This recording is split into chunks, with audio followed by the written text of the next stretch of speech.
Olá, pessoal, conversando com Mentes Brilhantes. Hoje está com Júlio Volpi, que é presidente e CEO da Caixa Cartões Holding. Júlio, muito obrigada pelo seu tempo, pela sua vontade de participar, pela sua pronta vontade de participar, que foi algo bastante fácil, você se motivou com facilidade. Muito obrigada, essa vontade de dividir conhecimento, isso é ótimo. Obrigada por estar conosco nesse projeto. Júlio, conta um Bem, pouquinho da tua vida, de como você chegou nessa posição de presidente CEO. Conta um pouquinho da tua história para gente. muito bem, Luciana. Obrigado pelo convite, na verdade, e eu que tenho que agradecer pela oportunidade de compartilhar. Acho que nessa vida a gente ganha quando compartilha com as pessoas um pouco daquilo que a gente tem, um pouco daquilo que a gente construiu ao longo da história.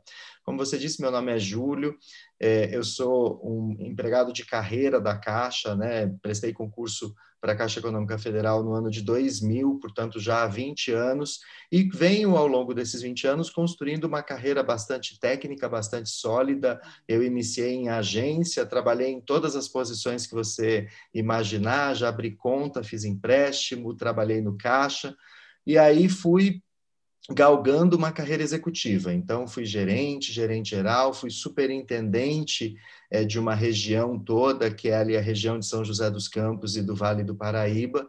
Depois fui superintendente da Caixa para todo o estado de São Paulo, administrava ali uma rede com quase 1.000 agências bancárias durante um período. E aí me mudei para Brasília, quando eu passei a assumir posições mais estratégicas e executivas dentro do banco. Importante ressaltar que toda essa carreira, Luciana, ela sempre foi bastante meritocrática, porque todas as posições que eu ocupei, elas foram posições sempre supridas por meio de processo seletivo interno. Então, sempre teve ali uma condição para participar, uma entrega que precisava ser comprovada, né? Ou você tinha que ter as competências, os resultados, né? A constância de apresentar resultados para você poder assumir aquelas posições. E assim foi até que eu cheguei à posição de vice-presidente de varejo da Caixa, essa posição também por meio de um processo seletivo interno e externo, concorrendo com centenas de candidatos, né, da própria Caixa e de todo o mercado financeiro que participaram daquele processo, e atuei durante um ano como vice-presidente de varejo da Caixa Econômica Federal. Ao longo dessa trajetória como vice-presidente, eu desenvolvi um projeto para a Caixa, que é o projeto que hoje é a empresa onde eu atuo como diretor-presidente, que é a Caixa Cartões Holding SA. A Caixa sempre teve uma atuação em meios de pagamento, no setor de meios de pagamento, né, nos cartões, nas maquininhas, etc., mas uma atividade ou uma atuação bastante tímida, né, uma atuação que não lhe permitia alcançar todas as oportunidades.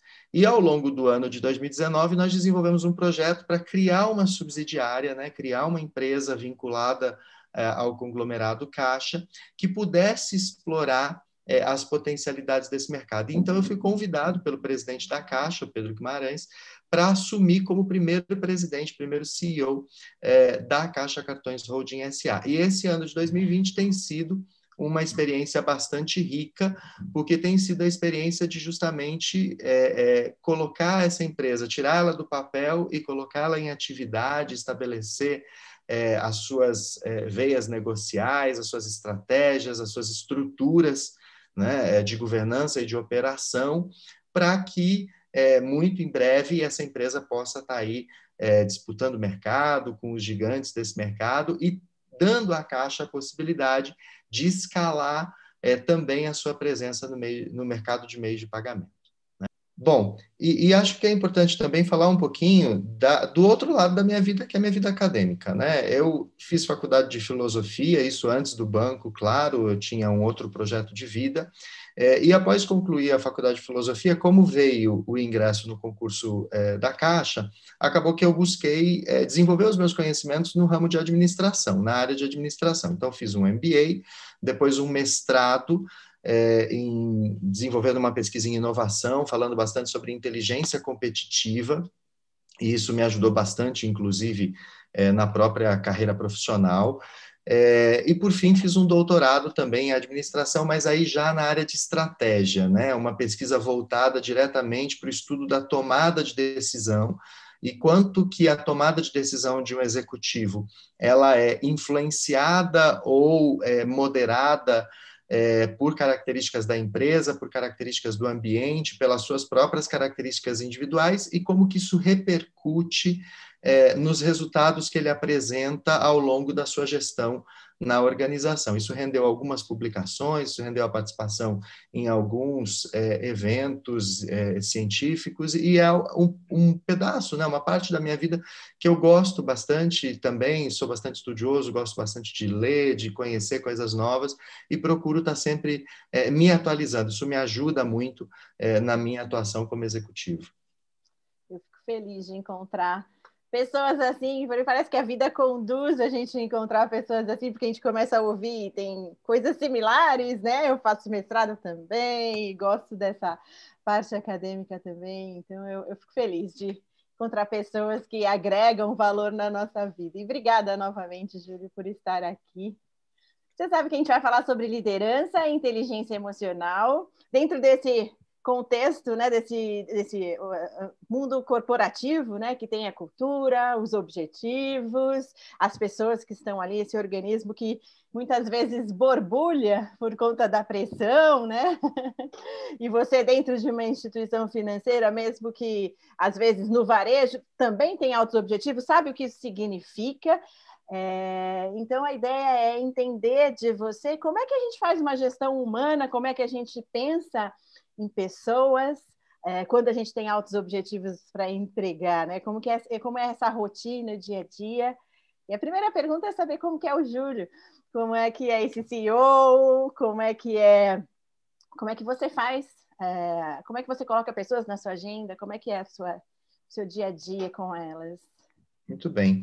Você sabe que eu já tive uma gama de experiências bastante interessante, né? Porque eu fui já líder de equipes bastante expressivas, né? Em um determinado momento da minha carreira, eu liderava aproximadamente 60 mil pessoas e falava com essas pessoas com uma certa rotina, né? Antes mesmo da pandemia, isso bem antes da pandemia, aliás, já por videoconferência, com esse grupo todo, transmitindo para o Brasil todo, ou em grupos menores, mas eu também tenho experiências, a experiência que eu estou hoje, por exemplo, a empresa que eu presido, ela tem cerca de 70 colaboradores, né? Então tem aí essa dicotomia ou esse paradoxo de lidar com equipes grandes e com equipes pequenas. E acho que o grande ponto, óbvio que você precisa ter a habilidade, a expertise para saber trabalhar com o tamanho da equipe que você tem ou com a quantidade de pessoas que você tem,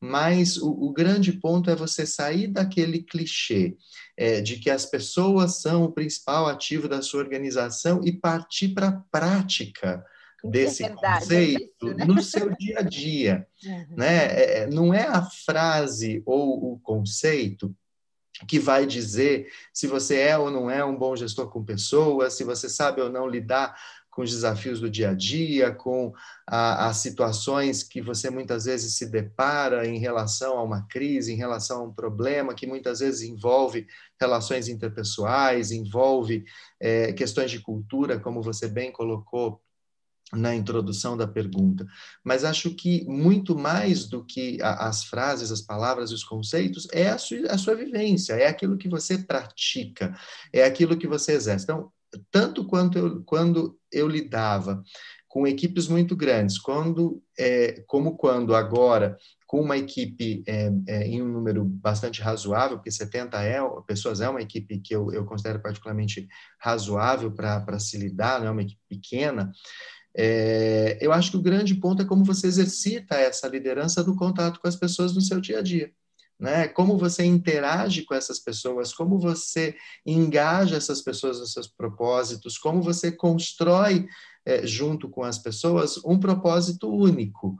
Porque aí, sim, eu acho que você consegue experienciar uma condição de liderança com esse grupo, né? Quando eles percebem nesse gestor, nessa pessoa, nesse líder, uma pessoa que está junto com eles, que compartilha do mesmo propósito, compartilha das mesmas aspirações, mas não é só uma questão de compartilhar propósito e aspiração, mas muito pelo contrário, que arregaça a manga, que vai junto, que faz, que compartilha da execução desse propósito. Acho que isso que diferencia de maneira bastante significativa na forma de você liderar e de você tratar com as pessoas.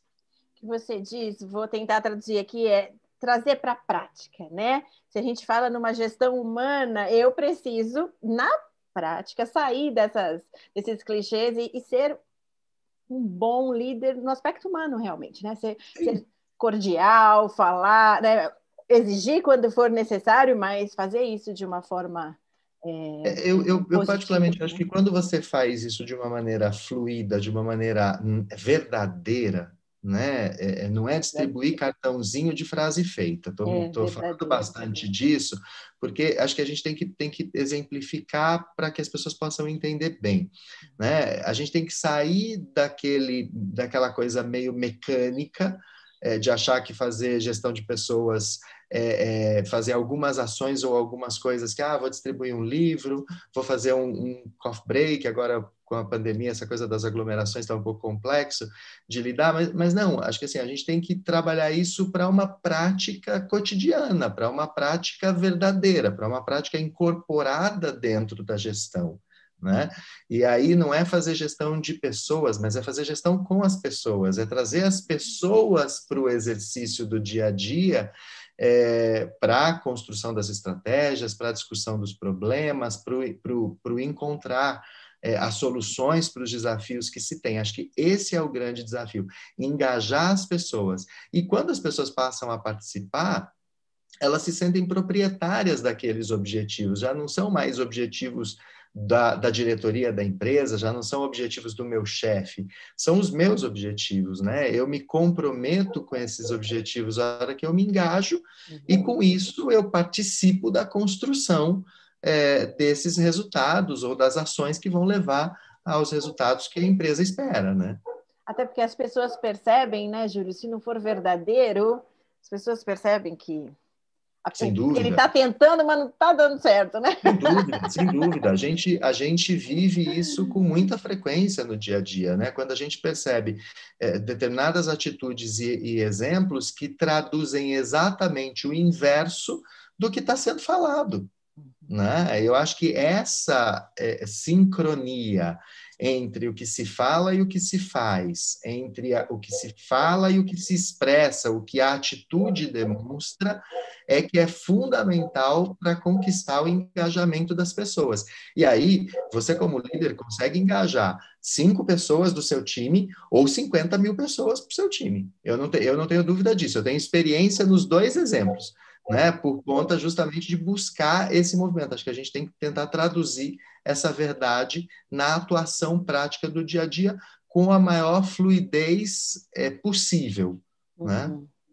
E se a gente pensar em termos de corporação? Tudo bem que a corporação é formada por pessoas, mas tem, de novo, cultura, objetivos para serem entregues. Em termos de corporação, dessa estrutura, né? O que pode dificultar o uso dessa prática? Considerando que, ok, eu sou um gestor mais humano, mas talvez eu não consiga atuar assim, porque existem alguns movimentos da organização que não permitem, não sei, o que pode impedir isso? Olha, o primeiro ponto é a cultura, acho que é o grande desafio, né? Cada organização tem sua cultura e cada organização tem sua cultura em um determinado estágio de maturidade. De acordo com esse cenário em que você se encontra, você vai encontrar mais ou menos, ou nenhum, ou todos os desafios para uma prática de gestão com pessoas, não tenho dúvida disso, né?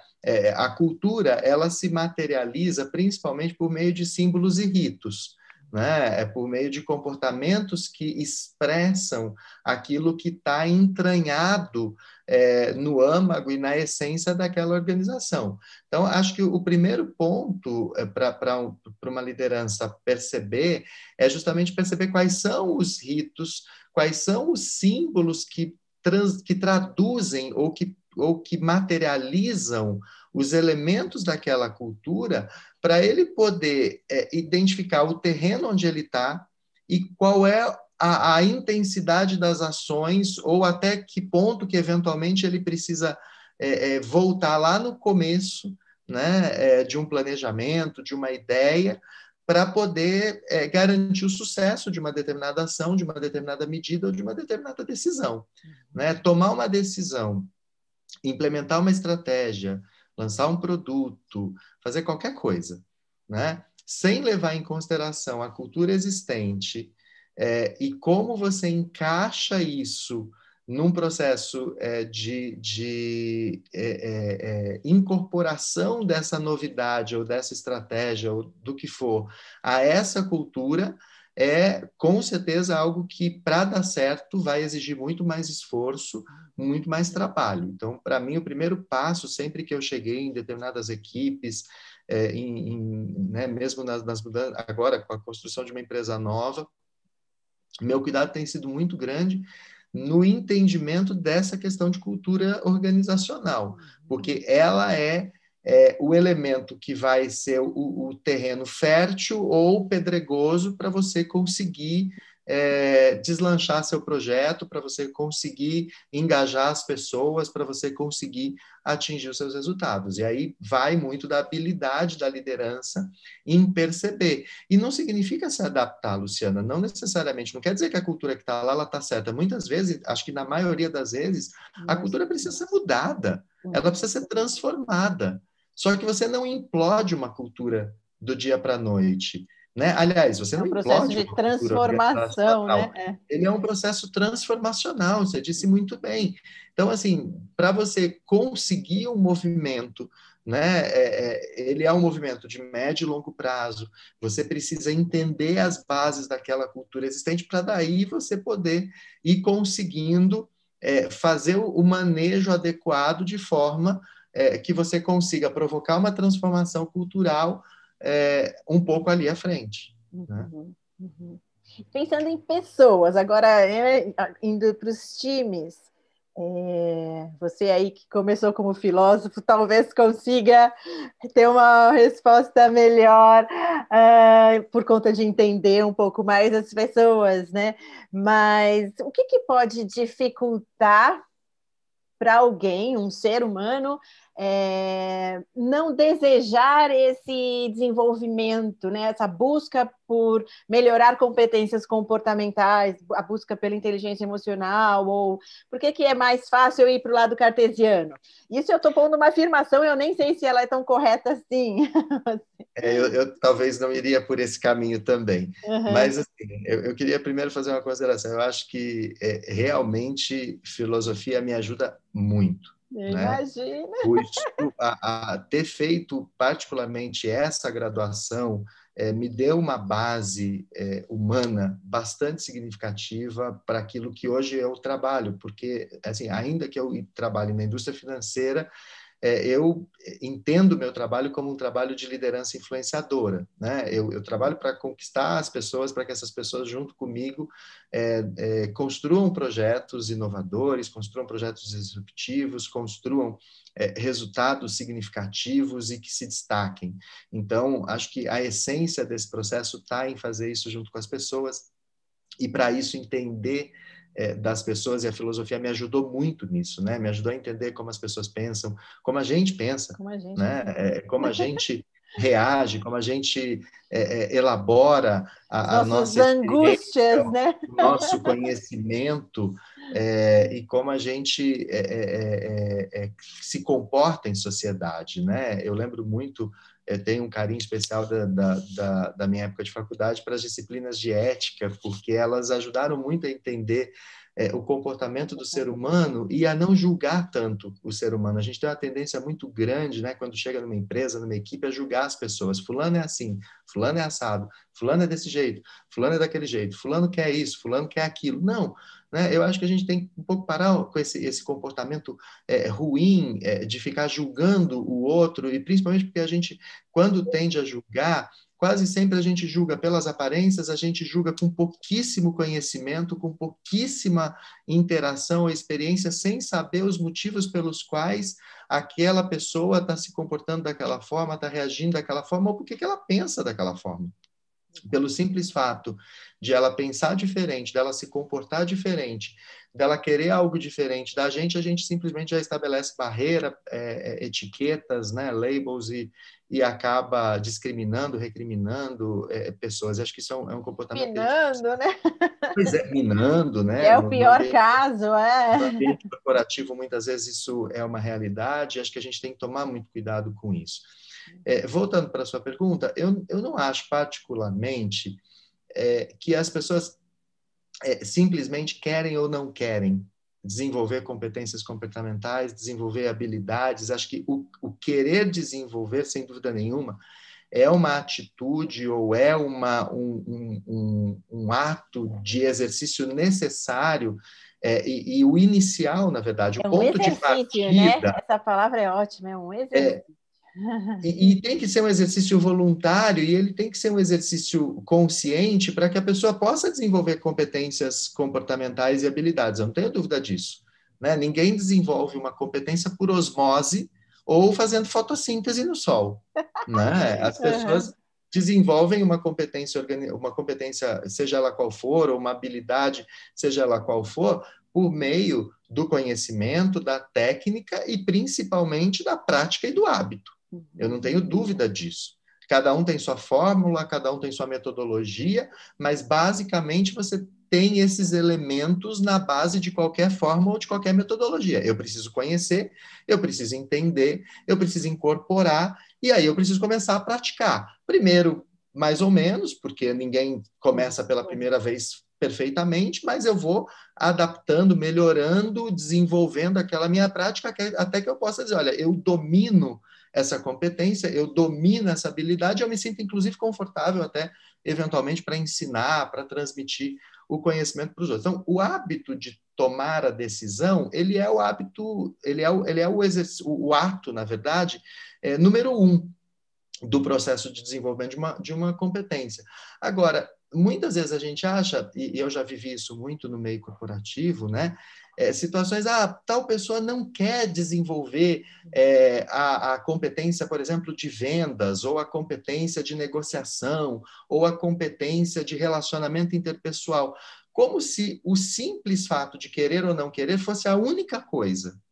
Ela é a primeira, mas ela não é a única, porque antes dela existe todo um arcabouço de vida dessa pessoa, de relações dessa pessoa, de experiências dessa pessoa, de cultura da própria organização e do lugar onde ela está, ou seja, coisas que essa pessoa traz da sua vida e da sua história, que moldam as decisões, que moldam seu mindset, que fazem com que ela haja dessa ou daquela forma.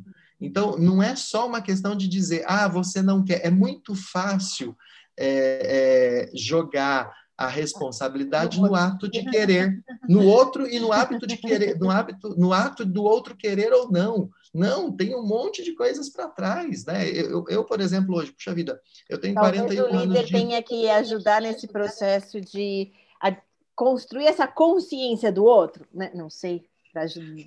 Tá. Eu acho que o líder ele pode contribuir de várias formas, né?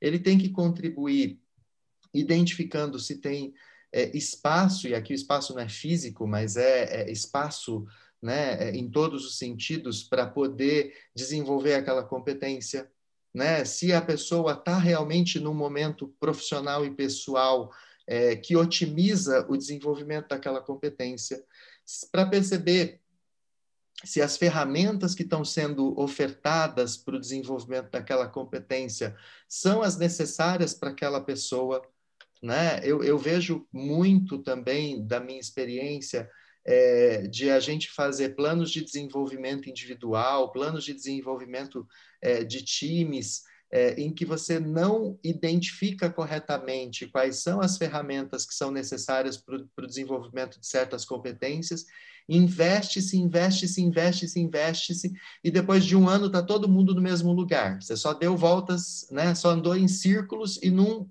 deu passos em direção ao seu objetivo. Por quê? Porque as ferramentas não estavam ali postas para que as pessoas pudessem fazer uso delas e, com isso, construir as suas competências, ou as competências requeridas. Né? Então, eu acho que cabe à liderança um exercício de percepção muito grande do indivíduo, da equipe e das ferramentas. Não basta A dizer... palavra que você falou do arcabouço, né? Tem todo Sim, um contexto que precisa ser analisado antes da gente pensar algo, né? sim, sim. Isso, você sabe que a carreira acadêmica me ajudou muito nisso, muito. Eu digo isso e dizia sempre para o meu orientador de doutorado o quanto ter entrado para a academia, para a universidade, nos programas de estrito senso, me ajudou e me melhorou, né, enquanto gestor. Porque a gente é naturalmente instintivo, intuitivo, né? A gente quer tomar decisão de maneira rápida, de maneira ágil, com base naqueles elementos que a gente tem ali postos, de certa forma, até às vezes inatos dentro da gente, ou que não sejam inatos, mas adquiridos pela experiência do dia a dia. E muitas vezes você precisa de um pouco mais do que isso. Você precisa de muita técnica, principalmente quando você se depara com problemas complexos, com desafios complexos.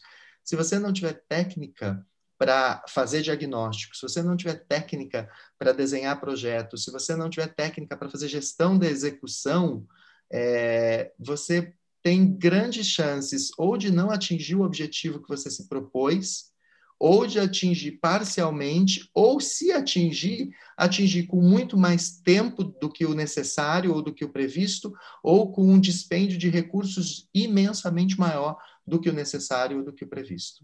Né? E na academia a gente aprende bastante isso, né?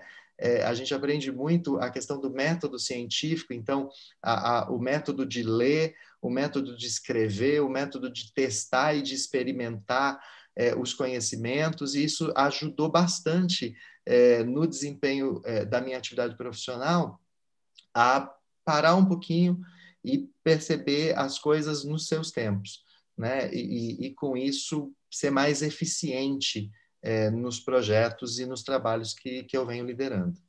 E aí, quando a gente pensa em liderança, voltando para esse arcabouço, né, que está por detrás de uma pessoa, né, que é só um playerzinho ali do time, né, o líder tem que ser alguém mais sensível mesmo, mas pensando em inteligência emocional, ele pelo menos tem que estar um pouco mais trabalhado nesse aspecto, né? Tem que estar um pouco mais desenvolvido, fora a técnica, né? Para observar, tentar observar além, talvez observar até o que não é dito. Eu particularmente não consigo imaginar o exercício da liderança sem tudo isso que você disse, sem as habilidades de perceber, de escutar, né? De enxergar, de interagir, né? De sentir. Eu Sim. acho que essas habilidades elas são fundamentais para o exercício da liderança. Porque senão vai ser muito comum aquelas frases que a gente vê todo dia nas redes sociais. Ah, mas eu estava dizendo isso há anos e nunca ninguém me ouviu, né? Tudo bem, aquela pessoa pode estar falando de uma forma não correta, ela pode não estar sabendo expressar o seu sentimento, a sua frustração, a sua energia em relação a não estar se engajando em determinado processo. Claro que tem uma cota de responsabilidade nesse sentido também. Mas quantas coisas acontecem no dia a dia que nós, enquanto líderes, se a gente não tiver essas habilidades, a gente não percebe, né? E aí você não vai exercitar a liderança, você vai exercitar a chefia, você vai exercitar, no máximo, a gestão, se você conseguir dominar processos e entregar os resultados. Mas para o exercício da liderança é fundamental perceber as pessoas e perceber na sua totalidade. Você disse agora há pouco, ouvir o que a pessoa diz E o que ela não e diz. também ouvir aquilo que ela não diz, né? É ler o que a pessoa escreve e, eventualmente, o que ela escreveu nas entrelinhas, né? É sentir aquilo que o outro está sentindo, né? O exercício da empatia. Acho que tudo isso é que proporciona um efetivo exercício de liderança, né? é óbvio que isso, do meu ponto de vista, é fundamental para você conquistar o engajamento das pessoas, né? O que é um líder? Para mim, o líder ele é aquela pessoa que conseguiu com que outras pessoas se engajassem ao seu propósito, né? Esse é o verdadeiro espírito da liderança, né? Você conseguiu fazer com que o seu propósito fosse tão verdadeiro, tão prático, tão cristalino, que outras pessoas percebessem valor nele e espontaneamente se engajassem a ele, né? Acho que isso é o grande tom do negócio. Eu lembro, vou puxar aqui porque eu acho que é legal, a gente na nossa conversa prévia, você soltou em um momento que o líder precisa traduzir, né? Que esse propósito, ele precisa ser traduzido para a equipe de uma forma mais palpável, para que as pessoas entendam, né? Luciana, acho que esse é uma das habilidades mais requeridas hoje em dia, porque a gente vive, convive e trabalha sempre com pessoas com diferentes backgrounds, né? As pessoas vêm de diversas experiências, elas vêm de diversas histórias familiares, né, comunitárias, acadêmicas, e nem sempre elas estão no mesmo ponto que você, né? Até porque, se você é o gestor ou o líder de uma determinada equipe, de uma determinada empresa, é porque as pessoas que estão com você estão realmente em um outro movimento, em um outro momento das suas vidas, né? Você chegou nessa posição depois de muito provavelmente ter vivido as mesmas experiências que essas pessoas, né? Então, não dá para você imaginar que a mesma clareza que você tem, seja de propósito ou de entendimento de determinada estratégia, de determinada decisão, de determinada questão, seja a mesma clareza que todas as pessoas da sua equipe tenham, né?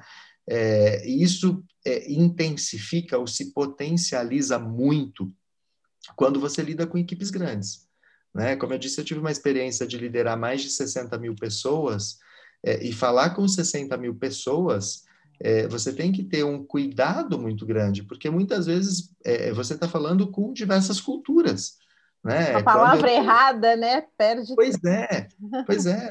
Você tem que ter um cuidado muito grande, porque, por exemplo, essas 60 mil pessoas estavam distribuídas em praticamente não, em todos os estados do Brasil e em quase todos os municípios. A gente sabe que a cultura e a linguagem muda significativamente do Rio Grande do Sul para qualquer estado do Nordeste, e nenhum é melhor do que o outro, só são diferentes. Só são diferentes, né? E aí o dilema da comunicação, ele se impõe, porque você tem que falar de uma forma que todas as pessoas compreendam o que você está dizendo, né? E muitas vezes é necessário isso mesmo. Muitas vezes o board da companhia, ele toma uma decisão estratégica de posicionamento que vai colocar a companhia numa posição de market share em tal quadrante da indústria. E aí a ação estratégica está desenvolvida, está aqui com 5W, 2H e não sei o quê, ou com qualquer metodologia ágil. Hoje, né, agora é gestão ágil. Gestão ágil, metodologia ágil, não sei o quê. Tá bom.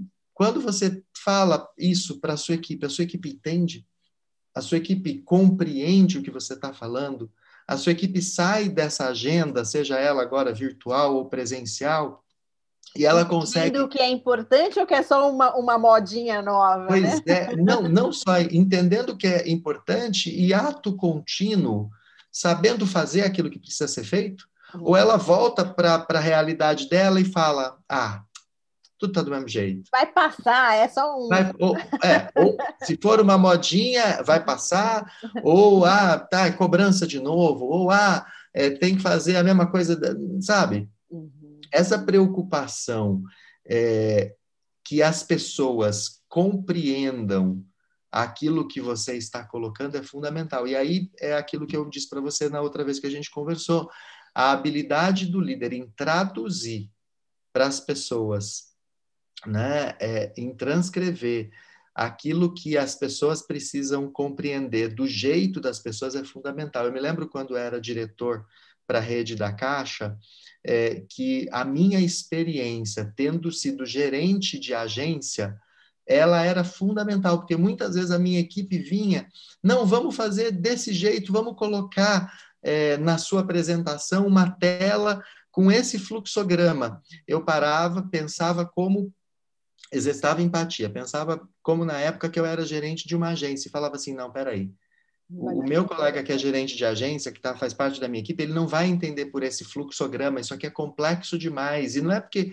é complexo demais, porque lhe falta qualquer conhecimento, não, é porque a atividade dele é outra, a atividade dele é o atendimento do dia a dia, não lhe é requerido essa habilidade desenvolvida num grau de competência ou num grau de maturidade alto, né? Não é nenhum tipo de recriminação, é simplesmente uma questão de respeito, né? E de eficiência, mais uma vez. E de empatia, né? Você falou a palavra-chave, né? De eu entender o que o outro faz, né?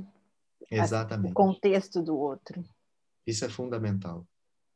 Júlio, nessa sua caminhada aí, você vê mudança, a gente fala muito de transformação tecnologia, né? Que o mundo está mudando, transformando, tem uma tendência aí diferente. O mundo grita, né, por tolerância, inclusão, né? Por tudo isso, é um mundo que borbulha, é uma democracia bem que ferve, e ao mesmo tempo tem coisas muito duras na nossa vida, ainda que impedem, seja a cultura, seja o que for.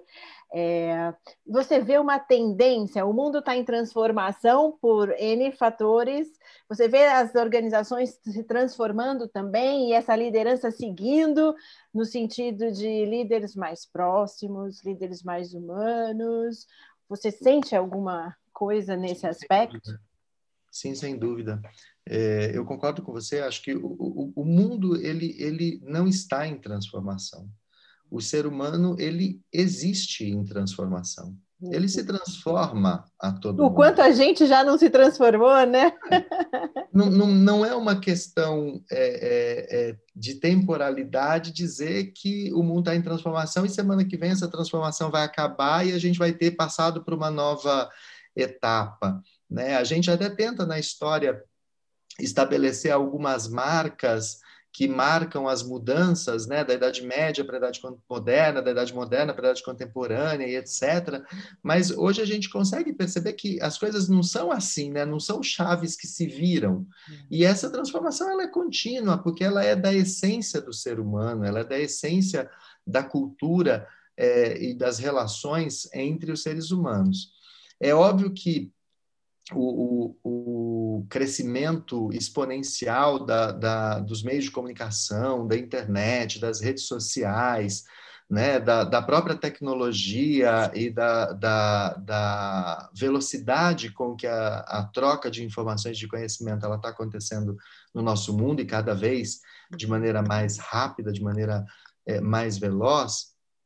É claro que isso tem acelerado também essa transformação dentro das organizações. Então, hoje, dentro do meu círculo de relacionamento com outros presidentes de companhia, outros diretores e mesmo com os próprios colegas da empresa, eu percebo cada vez mais uma preocupação com temas que até 10 anos atrás, todos nós sabíamos que eram temas relevantes, mas se preocupava.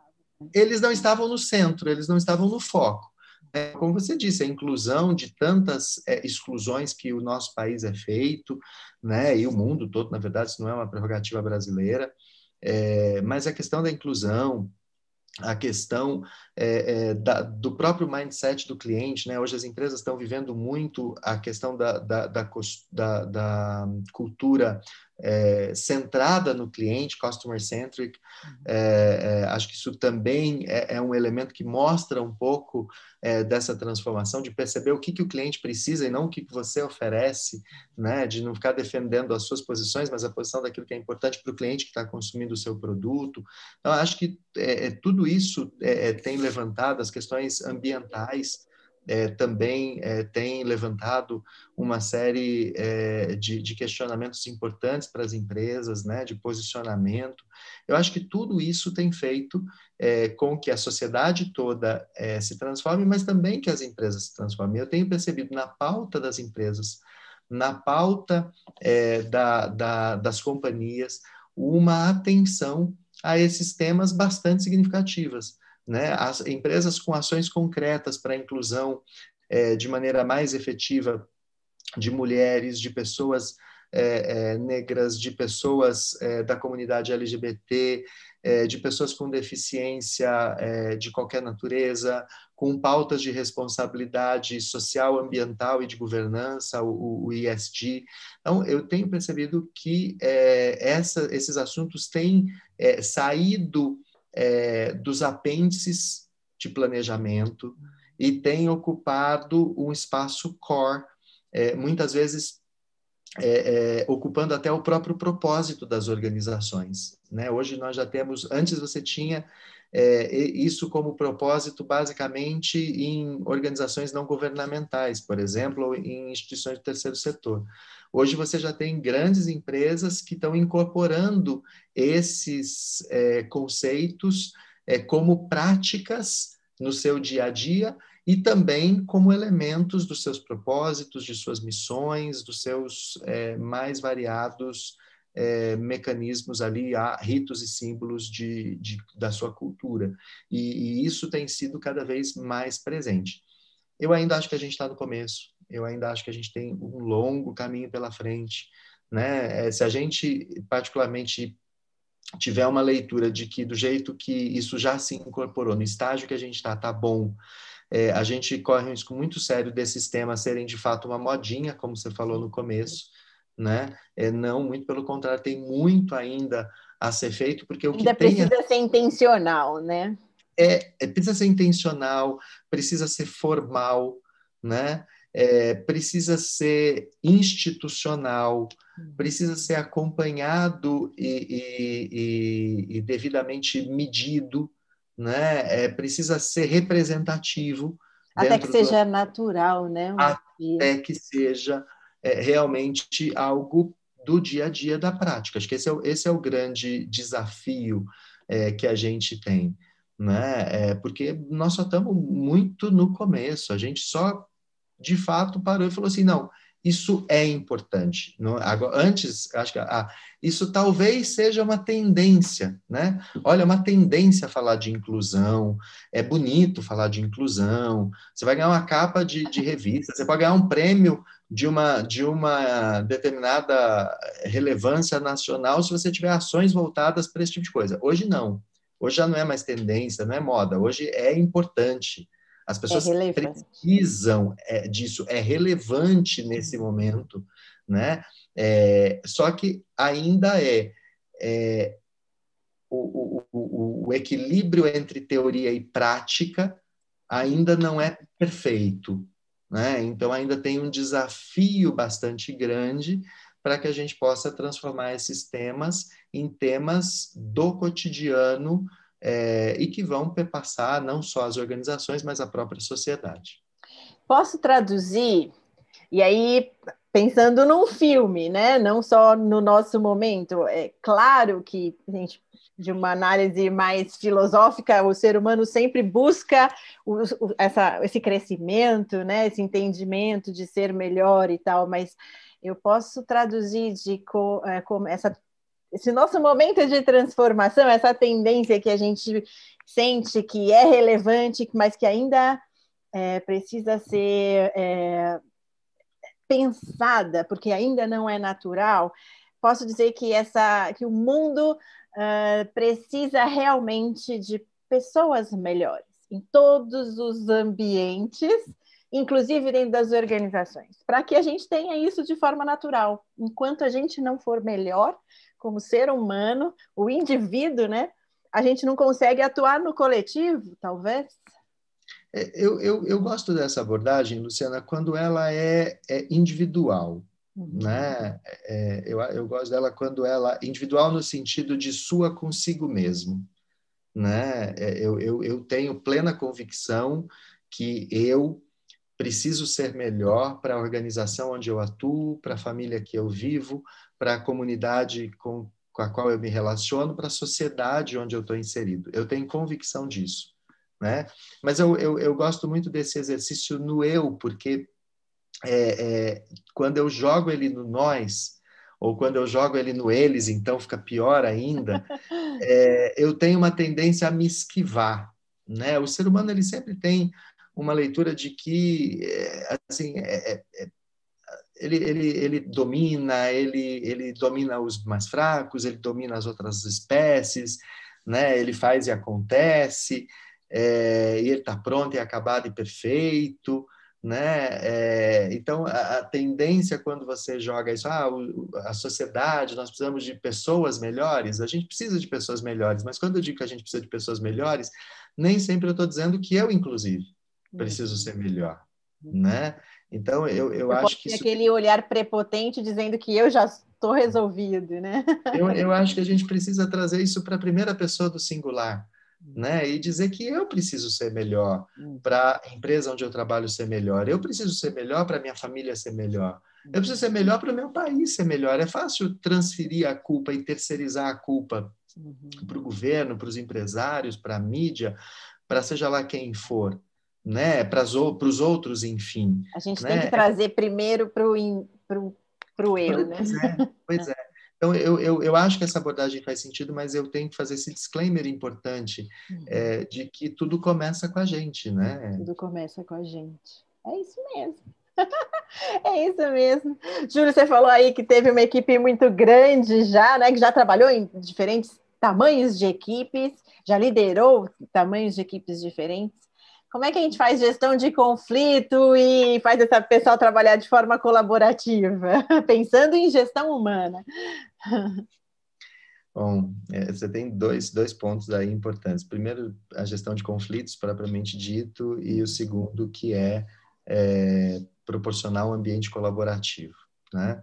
Eu vou começar o inverso, vou começar pelo ambiente colaborativo, até porque eu acho que quando você tem um ambiente colaborativo, fica mais fácil. Você tende a ter menos necessidade de fazer gestão de conflitos. Né? E eu acho que o ambiente colaborativo é um ponto essencial de qualquer cultura. Né? É importante estabelecer como elemento da cultura das organizações um ambiente colaborativo. Então, acho que o primeiro ponto é perceber se existe ou não esse elemento como elemento da cultura, da organização, e se não existir, quais são as ações que podem ser tomadas para que esse ambiente seja estabelecido? Porque um ambiente colaborativo, ele se estabelece onde existe respeito, ele se estabelece onde existe confiança, ele se estabelece onde existe verdade, ele se estabelece onde existe justiça. Né? Quando as pessoas percebem esses elementos na sua estrutura ambiental, elas topam colaborar umas com as outras, elas tendem a colaborar umas com as outras, de maneira, inclusive, natural. Assumem o risco, né? Elas assumem o risco aqui, né? de atuar de maneira colaborativa, porque elas não se percebem em um ambiente hostil.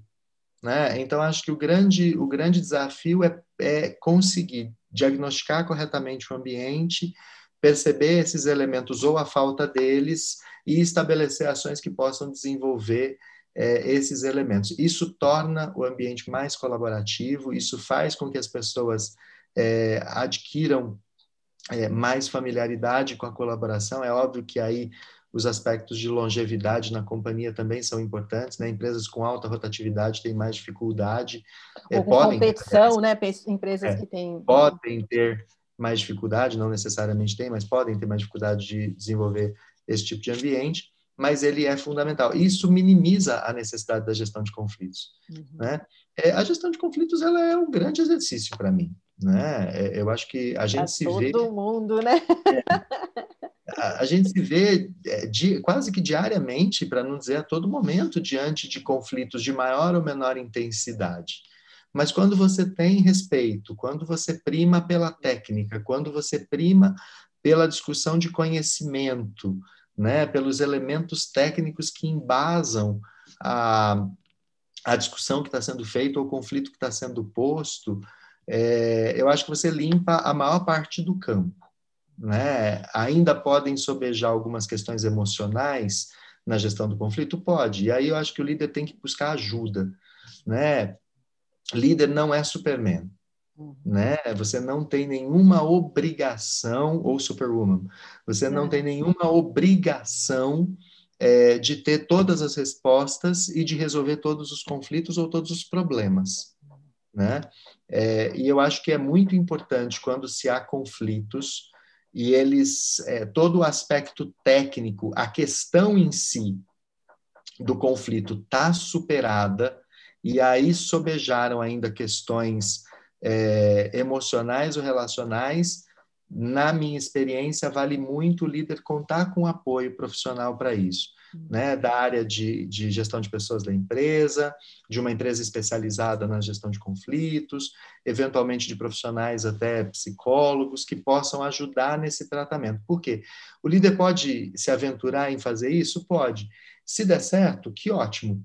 Mas pode ser que ele não saiba fazer, né? E ele não tem a obrigação de saber, né? Porque isso é um conhecimento muito especializado. Porém, se ele não tratar, ele pode ter problemas futuros, né? Nós temos que distinguir responsabilidade e competência. Ele tem a responsabilidade inalienável, ele não precisa ter a competência quando ela vai para o... Eu fiz bem uma delimitação, quando ela sai do aspecto técnico e vai para o aspecto emocional, né? Porque muitas vezes o conflito ele transpõe-se para um campo emocional. Então, cria-se feridas às vezes, né? É nesta circunstância que eu estou trazendo, que aí é importante esse movimento, porque se ele souber lidar com isso e ele conseguir tiver um bom resultado, vai ser ótimo. Mas se por acaso não der certo, né? Talvez fique pior, né? Muitas vezes a consequência pode ser pior do que o conflito em si. E os resultados podem ficar piores ainda, as consequências, aliás, podem ficar piores ainda. Então, eu acho que tem um pouco precisa haver um exercício de sabedoria aí, né? De saber até onde ir, né? Até porque muitas vezes nesses conflitos você precisa tomar parte e não necessariamente a melhor opção para o líder é a tomada de uma parte, porque não é uma questão de tomar a parte certa ou a parte errada. Se for essa questão de certo e errado, é óbvio que o líder tem que optar pelo certo. Mas muitas vezes é buscar um consenso, é buscar uma terceira via que, se for a pessoa da liderança, ela pode perder aquele grupo ou perder parte daquele grupo. Então, acho que aí é importante, quando existe esse aspecto emocional dentro do conflito, que haja algum tipo de elemento. E é óbvio, né? Acho que também um ponto bastante significativo na gestão de conflito, quando não tem um incêndio do outro lado, alguém ferido morrendo, um risco de morte bastante significativo, é óbvio que muitas vezes uma noite bem dormida, né, e tratar o problema na segunda agenda é muito melhor do que no calor do conflito, porque pode ali achar outros elementos que naquele momento do calor a gente não necessariamente consegue enxergar tudo. Verdade. Partindo desse gancho, o que um líder não deve fazer, porque ele pode perder pessoas, né? Esse engajamento, pensando nessa questão do engajamento. O que eu não devo fazer? Eu acho que o líder tem que evitar fomentar situações que possam comprometer a sua autenticidade, né? Comprometer a verdade daquilo que ele está transparecendo e vivendo para as pessoas. Ele tem que, de fato, fazer aquilo que ele faz. Ele tem que, de fato, evitar o inverso, né? Parece óbvio, mas o óbvio tem que ser dito, né? Eu acho que ele tem que... O óbvio tem que ser dito. Eu acho isso perfeito, porque o que é óbvio para mim não é para o outro, né? Exato, exato. Eu lembro muitas vezes de uma atividade que eu participei em algum momento na Caixa, que a gente dizia que a gente não, né? Naquela atividade, era conteúdo da atividade, que o óbvio tinha que ser dito de 7 formas diferentes, para que ele pudesse se materializar de maneira tão óbvia assim. E eu acho que esse é o principal ponto de atenção do líder, né? É porque assim, nós estamos falando de liderança. A liderança, ela, né? Como eu disse lá no começo, ela é a arte de você fazer com que as pessoas se engajem a você de maneira espontânea. E as pessoas, para se engajar em você, elas têm que compartilhar do seu propósito, elas têm que se mirar no seu exemplo, elas têm que ver algo em você muito além do que meia dúzia de palavras ou do que um ato isolado. Ela tem Elas que ver uma precisam sequência. olhar para você e falar, eu quero parecer com esse cara, nem que seja um É, tiquinho. e por conta disso, acho que tem uma atitude muito vigilante de manter essa firmeza de propósito, né? E acho que o líder ele tem que ter essa consciência. E acho que o segundo ponto, que para mim é fundamental, acho que o líder não pode, em momento algum, faltar ao respeito, né? Porque as pessoas se engajaram a você, você lhes deve o respeito, né? As pessoas, A quando gente te precisa considerar o elegem, outro, né? Se ela está comigo, eu preciso considerá-la. claro, porque o outro está com você porque ele quer, porque a partir do momento que ele não quiser, ele não está mais. Embora. É verdade. Você deixou de ser o líder e passou a ser só o chefe. É quase que um casamento, né, Ju? Você deixou de ser o líder e passou a ser simplesmente o chefe. Você deixou de ser respeitado, admirado, e passou a ser tolerado, engolido, não é? Verdade. Então, existe Engolido e mal digerido, mal né? digerido. Então, existe uma relação necessária de reciprocidade. Se o outro lhe atribuiu a liderança, você lhe retribui com respeito. Que legal isso. Se o outro permitiu que você seja líder da vida dele, pelo motivo que for, você deve se retribuir com respeito, né? Sim. Então, eu acho que isso é fundamental, eu acho que isso está muito em discussão também, né? Tenho visto artigos não acadêmicos, não científicos, tenho visto artigos em revistas, em jornais, se discutindo muito a questão do respeito nas relações e nas organizações, e isso fala profundamente com liderança. Se você se propõe, né? Se você se propõe, porque as pessoas podem te atribuir liderança, né, e lhe atribuem a liderança, se engajam ao seu propósito, mas você não é vítima disso, porque se você não quiser, você não aceita esse papel. Exato, Né? Então, exato. Simplesmente saio. Simplesmente existe um componente intencional, saia de cena. sai de Se cena. você se propôs a isso, as pessoas te validaram desta forma, e você aceitou essa validação, então deu aquele match perfeito, né? Você lhes deve o respeito.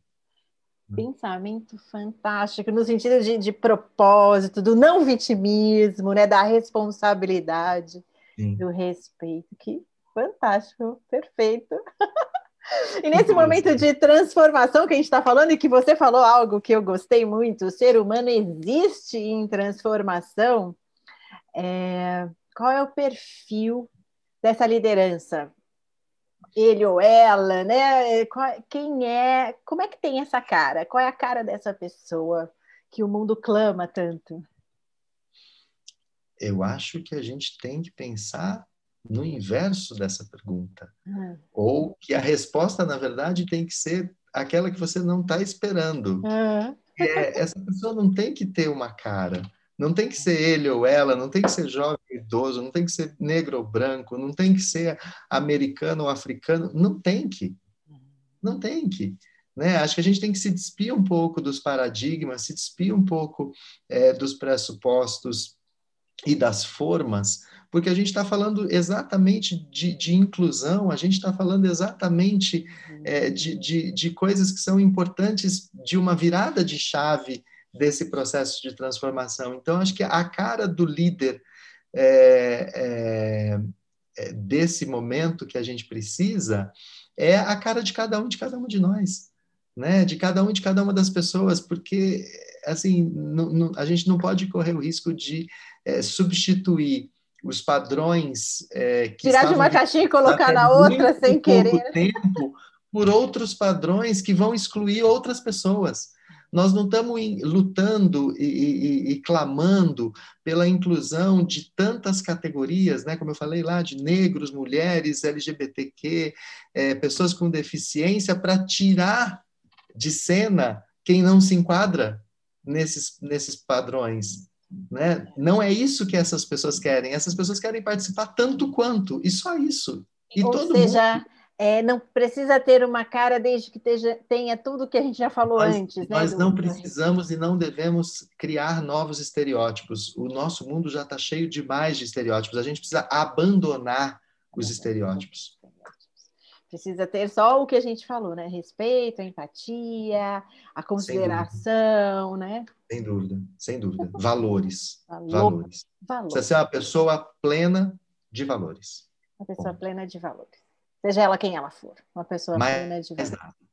Mais nada. A gente tem visto aí jovens, a gente vê todos os dias jovens que nem 20 anos de idade têm, empreendendo e fazendo companhias maravilhosas ao redor do mundo. Aí eu vou correr o risco de falar de um estereótipo de que o líder tem que ter pelo menos meia idade. Não, nós não temos que ter nenhum tipo de estereótipo. Né? E uma palavra, o que é a boa liderança? Exemplo. Perfeito. Para que haja esse engajamento, né? Um bom exemplo. Sem dúvida. E você falou de meninos que já estão aí fazendo e acontecendo, né? Meninos e meninas, eu falo, às vezes sai no masculino, mas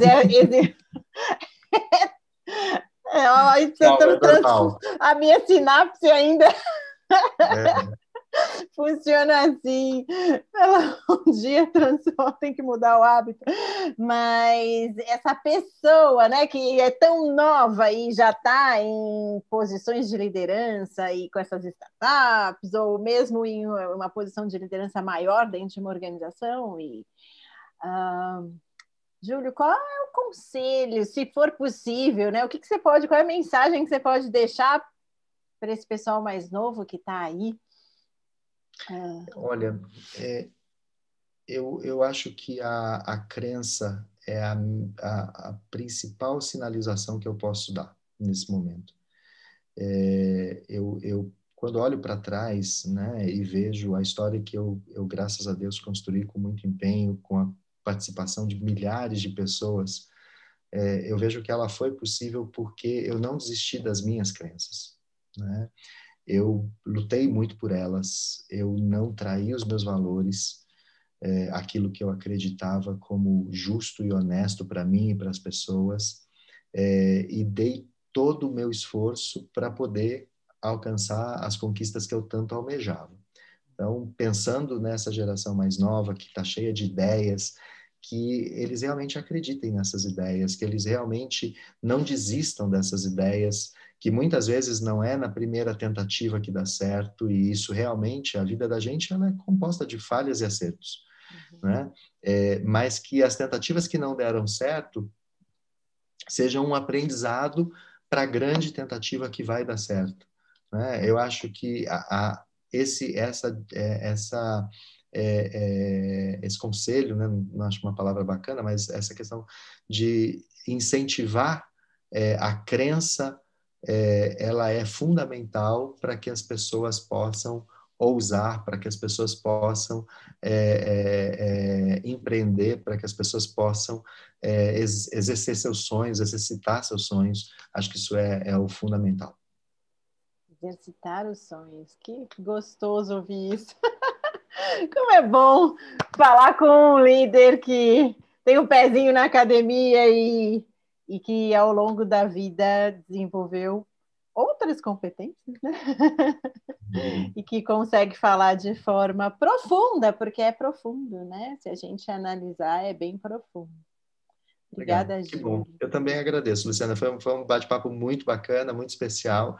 Espero ter contribuído com você, com o seu trabalho, mas com todo mundo que puder ter acesso a esse material também. Se a gente conseguir ajudar uma pessoa, já está Sem ótimo. dúvida, vai ter feito a diferença. Obrigado, viu? Obrigada, Júlio. Tudo de bom para você. Obrigado.